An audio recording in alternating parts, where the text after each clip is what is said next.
अस्सलामुअलैकुम वरहमतुल्लाह। रमज़ान में सेहत के लिए 5 तबाहकुन आदतें कौन सी हैं जिन्हें अगर आप नहीं छोड़ते तो सेहत और जिल्द काफ़ी ख़राब हो सकती है। इस वीडियो को मुकम्मल देख लीजिएगा ताकि आपको पता चल सके कि सेहत और जिल्द के लिए बुरी आदत कौन सी हैं और आप इन आदत से बचने की कोशिश करते हुए अपनी सेहत और जिल्द को ख़राब होने से बचा सकें। रमज़ानुल मुबारक में जहां कुछ लोग इस माह से बहुत ज़्यादा फ़ायदा उठाते हैं, वहीं बहुत से अफराद ऐसे भी हैं जो गलत आदत के बायस अपनी सेहत और जिल्द मज़ीद ख़राब कर लेते हैं। रमज़ान में खाने पीने की गलत आदत में भी इजाफा हो जाता है जिसका सेहत और जिल्द पर मनफी असर नज़र आने लगता है। लेकिन अभी भी देर नहीं हुई, इस एक हफ्ते में अपनी गलतियों का अंदाज़ा हो जाए तो इन्हें दोहराने से बचा जा सकता है। इस वीडियो में आपको चंद ऐसी वजूहात बताई जाएंगी जिससे आप रमज़ान में अपनी सेहत और जिल्द को शदीद नुकसान पहुंचा रहे हैं। उम्मीद है इस वीडियो को देखने के बाद आप इन गलतियों को फिर से नहीं दोहराएंगे।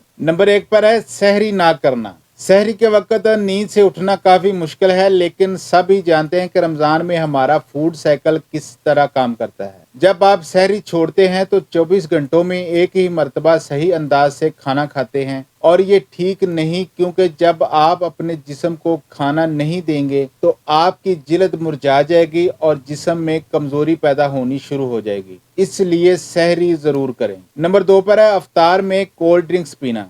पूरे दिन के रोजे के बाद अफ्तार पहला खाना होता है और इस दौरान कोल्ड ड्रिंक्स पीने से चेहरे पर झुर्रियां पड़ सकती हैं, हाजमे का सिस्टम खराब होकर मोटापा पैदा कर सकता है। इसलिए कोल्ड ड्रिंक्स पीना छोड़िए और अफ्तार में पानी या नींबू पानी का इस्तेमाल शुरू कीजिए। नंबर 3 पर है अफ्तारी के फौरी बाद वर्जिश करना।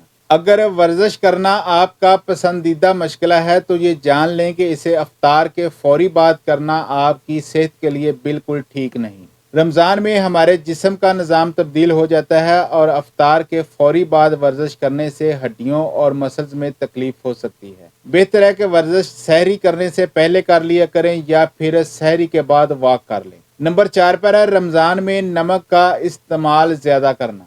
रमज़ान में खाए जाने वाले पकवान में नमक का बहुत ज़्यादा इस्तेमाल किया जाता है, फिर चाहे चना चाट हो, पकोड़े समोसे हों या नमकीन लस्सी। लेकिन इससे जिस्म में पानी की कमी भी हो सकती है और पानी की कमी के बायस जिल्द खुश्क होने लगती है और जिल्द के ऊपर झुर्रियां पड़ सकती हैं। इसलिए सहरी या अफ्तारी में केलों का ज़्यादा इस्तेमाल करें ताकि जिस्म में सोडियम से ज़्यादा पोटाशियम बढ़े। अगली वीडियो में इंशाल्लाह केलों के फ़ायदे पर भी बात करेंगे। नंबर 5 पर है अफ्तारी और सहरी के फौरी बाद सोना। सिर्फ रमज़ान में ही नहीं बल्कि किसी भी वक्त कुछ खाने के फौरी बाद सोना सेहत के लिए नुकसानदेह है। रमज़ान में ये आदत इसलिए ज़्यादा नुकसानदेह साबित हो सकती है क्योंकि हमारे जिस्म को खाना बहुत देर बाद मिलता है। खाने के बाद अगर फौरी सो जाते हैं तो तेज़ाबियत और बदहज़मी हो सकती है और इस आदत से वज़न में इजाफा और दिल की बीमारियों का सामना करना पड़ सकता है। इसलिए सहरी या अफ्तारी करने के फ़ौरन बाद लेटने या सोने से परहेज़ करें।